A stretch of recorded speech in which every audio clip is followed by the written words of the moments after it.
हरियाणा की शिक्षा मंत्री सीमा त्रिका आज मेवात पहुंची। बता दें कि प्रधानमंत्री नरेंद्र मोदी के द्वारा वाराणसी से पीएम सम्मान निधि की 17वीं किस्त जारी की गई। देश भर के जिलों में वर्चुअल माध्यम से जुड़े प्रधानमंत्री नरेंद्र मोदी के अलावा मुख्यमंत्री योगी आदित्यनाथ, केंद्रीय कृषि मंत्री शिवराज सिंह चौहान ने वर्चुअल कार्यक्रम को संबोधित किया। राजकीय शहीद हसन खां मेवाती मेडिकल कॉलेज नल्हड़ में आयोजित जिला स्तरीय कार्यक्रम में प्रदेश की शिक्षा मंत्री सीमा त्रिखा ने मुख्य अतिथि के रूप में भाग लेकर कार्यक्रम की शोभा बढ़ाई।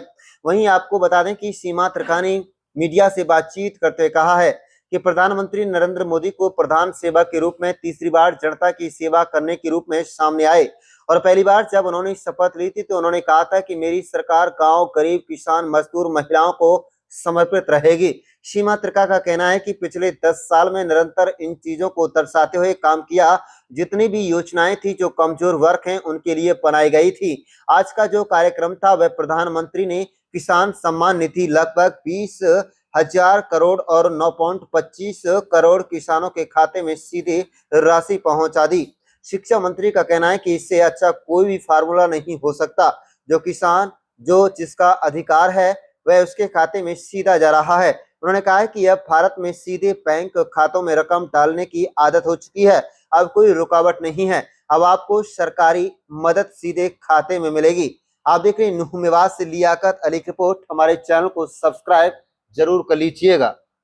मोदी जी जो तीसरी बार प्रधान सेवक के रूप में देश की जनता की सेवा करने के लिए आगे आए हैं। मैं समझती हूँ कि जब पहली बार उन्होंने शपथ ली थी तो उन्होंने एक लाइन बोली थी कि मेरी सरकार गांव, गरीब, किसान, मजदूर और बहन बेटियां, महिलाओं को समर्पित सरकार होगी। और मैं सोचती हूँ कि पिछले जो 10 साल उन्होंने निकाले निरंतर इन चीज़ों को दिखाते हुए उन्होंने काम किया कि जो जितनी पॉलिसीज़ थी जो कमज़ोर वर्ग है उसके लिए बनाई। और आज का जो कार्यक्रम था हमारा वो प्रधानमंत्री जी ने किसान सम्मान निधि लगभग 20,000 करोड़ और 9.5 मतलब 9.25 करोड़ किसानों के खाते में सीधी पहुंची है।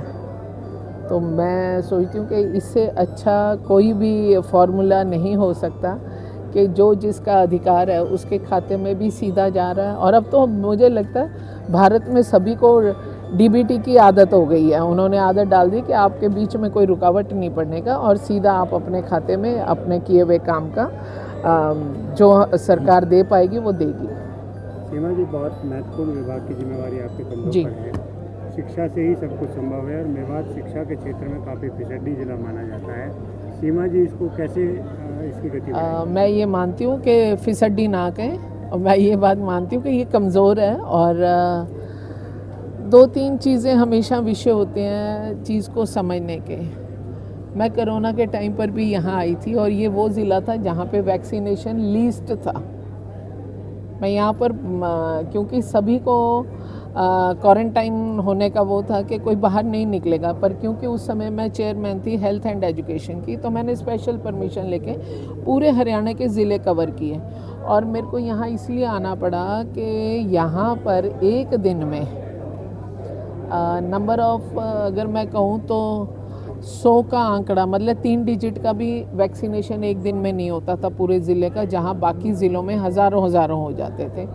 एक मुझे लगता है कि 2 चीज़ों की आवश्यकता है। एक, हमें अपनी थोड़ी मन भावना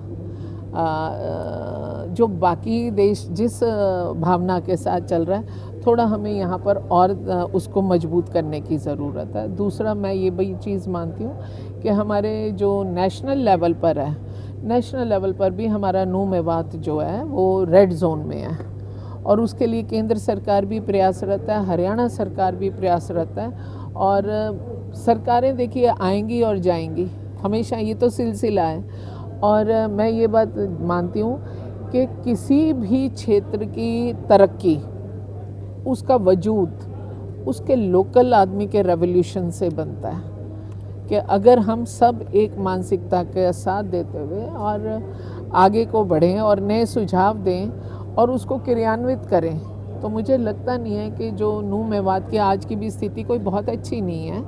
इसके बावजूद के आदरणीय मनोहर लाल जी ने सबसे ज़्यादा इकोनॉमिक सपोर्ट इस ज़िले को दिया।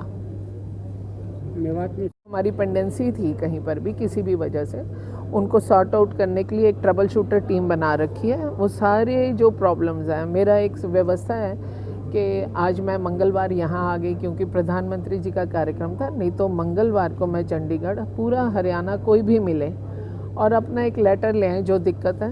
बुधवार को मैं संबंधित अधिकारियों के साथ बैठ करके उसका हल निकाल करके वापस भेज देते हैं। और हम इसमें भी प्रयास, देखिए स्कूल एक ऐसी व्यवस्था है, विद्यालय एक ऐसी व्यवस्था है जिससे जितने भी परिवार हरियाणा में रह रहे हैं, हर परिवार जुड़ा है।